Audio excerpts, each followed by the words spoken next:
Hello students, आज हम लोग सीबीएसई बोर्ड क्लास 9 के बिहाइव टेक्स्ट बुक का 10th और last poem a slumber did my spirit seal का डिस्कशन करेंगे। बच्चों, इस पोएम को लिखा गया है a great British romantic poet William Wordsworth के द्वारा। इस पोएम का title a slumber did my spirit seal है। लेकिन इस पोएम को आगे जाने से पहले थोड़ा सा हम लोग जान लेते हैं कि विलियम वर्ड्सवर्थ ने 5 पोएम्स का एक सीरीज लिखे थे। ओके, और उन 5 पोएम्स के सीरीज को बोला जाता है द लूसी पोएम्स। और बच्चों, ये जो प्रेजेंट पोएम जिसको अभी हम लोग समझने जा रहे हैं, ये उन्हीं 5 पोएम्स में से, ये उन्हीं द लूसी पोएम्स में से एक पोएम्स है। बस डिफरेंस इतना सा है कि विलियम वर्ड्सवर्थ ने उन अदर 4 पोएम्स में किसी न किसी स्टेंजा में अपने बिलेवेड लूसी का नाम वो क्लियरली मेंशन करते हैं, लेकिन इस पोएम्स के किसी भी स्टेंजा में अपने बिलेवेड लूसी का नाम वो मेंशन नहीं करते हैं। बच्चों हाँ, इस पोएम में अपने बिलेवेड सी का यूज़ करते हैं और ये प्रोनाउन सी है जो उनकी बिलेवेड लूसी की तरफ इशारा करता है, लूसी को रेफर करता है। बच्चों, ये एक बहुत ही सेंटिमेंटल पोएम है। इस पोएम में पोएट अपने बिलेवेड के डेथ को लेकर के उन्हें क्या रियलाइजेशन होता है, क्या एहसास होता है, वो अपने फीलिंग्स और इमोशन को बहुत ही ब्यूटीफुल वे में हम लोगों के सामने प्रेजेंट करते हैं, रखते हैं, और साथ ही साथ अपने बिलेवेड के डेथ को नेचर से जोड़ते हैं और अपने बिलेवेड को हमेशा हमेशा के लिए इमोर्टल, अमर बनाते हैं। तो बच्चों, आइए इस पोएम को अब हम लोग वर्ड बाय वर्ड इसके मीनिंग को जानते हैं। पोएम का टाइटल आप जान गए हैं, a slumber did my spirit seal. बच्चों, सबसे पहले हम लोग समझेंगे कि स्लम्बर का मीनिंग क्या है। स्लम्बर का मीनिंग यहाँ पे है डीप स्लीप से। डीप स्लीप का मतलब क्या हुआ?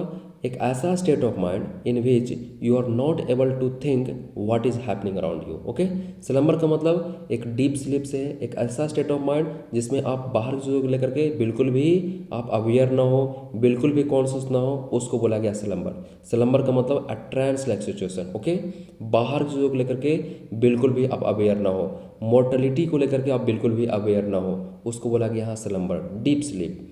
स्पिरिट का मतलब आत्मा और सील मतलब प्रोटेक्ट करके रखना। ओके, तो एक स्लम्बर ने, एक डीप स्लीप ने उनकी आत्मा को प्रोटेक्ट करके रखा था, रोक करके रखा था, बाहर की चीज़ों को, कुछ भी चीज़ को एहसास होने से रोक करके रखा था एक स्लम्बर ने।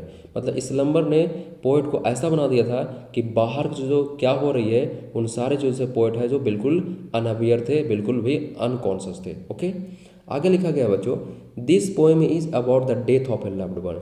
ये पोएम है ना जो एक लव्ड वन के डेथ के बारे में है। How does the poet feel when he thinks about her death. Poet कैसा फील करते हैं जब वो अपने बिलेवेड के डेथ को लेकर के सोचते हैं तो।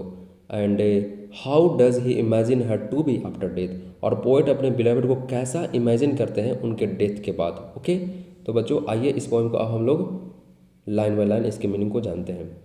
देखिए, सेम लाइन को यहाँ पे रिपीट किया गया है। पोएम का जो टाइटल था ना, सेम लाइन यहाँ पे फर्स्ट स्टेंजा के पहले लाइन में रिपीट किया गया है। A slumber did my spirit seal. समझिएगा अब बात को। अ स्लम्बर, स्लम्बर का मतलब वही deep sleep, a lack of consciousness, a lack of awareness about mortality. Okay, एक स्लम्बर ने उनके स्पिरिट को, उनकी आत्मा को सील करके रखा था, प्रोटेक्ट करके रखा था, बंद करके रखा था, क्लोज करके रखा था। मतलब बाहर की चीज़ें क्या हो रही थी, इन सारी चीज़ों से पोएट कंप्लीटली अनअवेयर थे, कंप्लीटली अनकॉन्शियस थे। एक ऐसा स्लम्बर ने, एक ऐसा डीप स्लीप ने, बिल्कुल भी अनअवेयर थे पोएट। पोएट आगे लिखते हैं, I had no human fears. मेरे पास कोई ह्यूमन फियर्स नहीं था। बच्चों, ये एक लवर के पॉइंट ऑफ व्यू से पोएट यहाँ पे कहने की कोशिश कर रहे हैं, हम लोग को बताने की कोशिश कर रहे हैं कि जब आप किसी को बहुत ही अफेक्शनेटली ट्रीट करते हैं, आप किसी से बहुत ज़्यादा लव करते हैं, तो उस वक्त आपके पास कुछ ह्यूमन फियर होता है, कुछ मानवीय डर होता है। और कौन कौन से वो ह्यूमन फियर्स होते हैं? तो बच्चे, आप लोग सोच सकते हैं कि जो फियर होता है वो हो सकता है सेपरेशन फ्रॉम हर बिलेवेड। एक तो डर है कि अपने बिलेवेड से दूर होने का डर, सेपरेशन का डर, तो एक ह्यूमन फियर। सेकंड फियर क्या हो सकता है? एंड ऑफ रिलेशनशिप, अपने बिलेवेड से रिलेशनशिप हमेशा हमेशा के लिए एंड हो जाना। थर्ड फियर क्या हो सकता है? एजिंग ऑफ हर बिलेवेड, उसकी बिलेवेड है जो ओल्डनेस की तरफ बढ़ रही है, डे बाय डे वो ओल्ड हो रही है, तो उसका फिजिकल ब्यूटी खत्म हो रहा है, उसका अट्रैक्टिवनेस खत्म हो रहा है, उसका फ्रेशनेस खत्म हो रहा है। तो ये हो गया। फोर्थ रीजन क्या हो सकता है? फोर्थ डर क्या हो सकता है? डेथ ऑफ हिज बिलेवेड, उनकी बिलेवेड का डेथ। तो ये सारे के सारे ह्यूमन फियर्स हैं बच्चों, और जो कि पोएट के पास ये सब के सब ह्यूमन फियर्स नहीं थे। पोएट यहाँ लिखते हैं, I had no human fears. मतलब पोएट कंप्लीटली अनअवेयर थे कि उनकी बिलेवेड का भी कभी डेथ होगा, उनकी बिलेवेड से पोएट कभी ना कभी अपने बिलेवेड से वो सेपरेट हो जाएंगे, अलग हो जाएंगे। इन सारी चीज़ों से पोएट बिल्कुल भी क्या थे? अनअवेयर थे, अनकॉन्शियस थे। इसलिए बोलते हैं I had no human fears. मतलब कि यहाँ पे कहने का मीनिंग ये हुआ, the poet has taken life for granted. Poet ने ये सब कुछ सोच रखे थे कि वो कभी भी अपने बिलेवेड से कभी सेपरेट नहीं होंगे, उनकी बिलेवेड कभी ओल्ड नहीं होगी, उनकी बिलेवेड कभी डेथ के समीप नहीं जा पाएगी।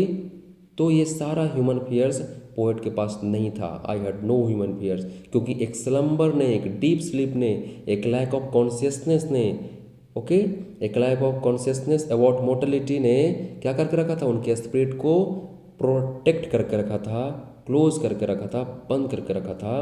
पोएट बिल्कुल भी अनअवेयर थे बाहर की चीज़ों को लेकर के।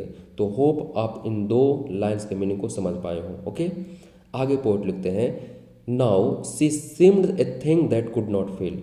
अब पोएट लिखते हैं कि सी यहाँ आया है उनके बिलेवेड के लिए, अब वो एक थिंग हो गई है, एक वस्तु हो गई, एक चीज़ बन गई है।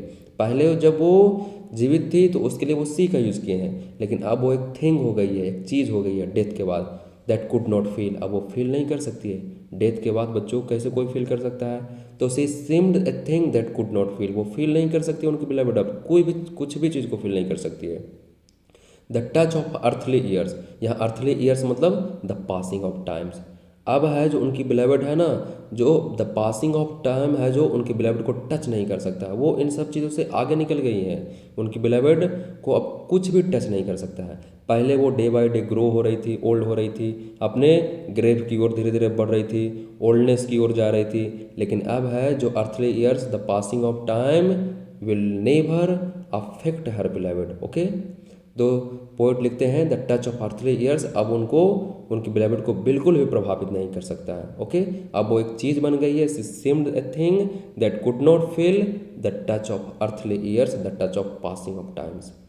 आगे लिखते हैं नेक्स्ट स्टेंजा में पोएट लिखते हैं, नो मोशन है सी नाउ, मोशन नहीं है, कोई गति नहीं है, कोई मूवमेंट नहीं है, नो फोर्स, कोई फोर्स नहीं है, कोई मूवमेंट नहीं है बिल्कुल, क्योंकि वो एक थिंग हो गई है। और जब कोई थिंग हो जाता है तो उसके पास कैसे कोई मोशन होगा, कैसे कोई फोर्स होगा। ओके, आगे पोएट लिखते हैं, she neither hears nor seize, ना ही उनकी बिलेवेड अब सुन सकती है, ना ही बिलेवेड उनकी कुछ देख सकती है, because she has become a thing. Okay, she is no longer a human being. तो पोएट लिखते हैं, she neither hears nor sees. आगे लिखते हैं, रोल्ड राउंड, रोल्ड मतलब मूव कर रही है, राउंड गोल गोल चारों तरफ, rolled round in earth's diurnal course. बच्चों डायरनल मतलब डेली, यहाँ पे डेली, डायरनल कोर्स का मतलब क्या हुआ, daily progress of time. Okay, rolled round in earth's diurnal course मतलब डेली प्रोग्रेस ऑफ टाइम के साथ उनकी बिलेवेड है ना, जो घूम रही है इस अर्थ के साथ। और अर्थ पे हम लोग जानते हैं क्या होता है, रॉक्स होता है, स्टोन्स भी होता है, ट्रीज भी होता है। तो पोएट कहते हैं कि उनकी बिलेवेड है ना, जो डेथ के बाद इन्हीं अर्थ में वो कहीं ना कहीं मिंगल हो गई, मिल गई है किसके साथ, रॉक्स के साथ, स्टोन्स के साथ, ट्रीज के साथ। और जब अर्थ मूव करता है, रोटेट करता है अपने एक्सिस पे, हम लोग जानते हैं कि अर्थ है जो अपने एक्सिस पे चारों तरफ 24 आवर में एक चक्कर लगा लेता है अपने एक्सिस पे। तो जब अर्थ अपने एक्सिस पे घूमता है तो उसके साथ साथ हम लोग जानते हैं कि उसके अर्थ के ऊपर जो कुछ भी होते हैं, रॉक्स होते हैं, स्टोन्स होते हैं, ट्रीज होता है, सब के सब मूव करता है। और इनकी बिलेवेड है जो इन्हीं सब चीज़ों में मिल गई है और हमेशा वो रॉक्स और स्टोन्स और ट्रीज के साथ हमेशा हमेशा के लिए घूमते रहेगी। इसका मतलब ये हुआ कि उनकी बिलेवेड है जो नेचर का एक इंटीग्रल पार्ट हो गई है। वो अब कभी मतलब कि हमेशा हमेशा के लिए वो नेचर के साथ रहेगी। और पोएट जब भी नेचर को बिहोल्ड करेंगे, जब भी नेचर को देखेंगे, जब भी वो रॉक्स, स्टोन्स और ट्रीज को देखेंगे तो उनको अपनी बिलेवेड का ख्याल आएगा। वो मानेंगे कि उनकी बिलेवेड का डेथ नहीं हुआ है, बल्कि उनकी बिलेवेड है जो नेचर का एक हिस्सा बन गई है, एक नेचर का पार्ट बन गई है। हमेशा हमेशा के लिए उनकी बिलेवेड है जो इमोर्टल हो गई है, अमर हो गई है।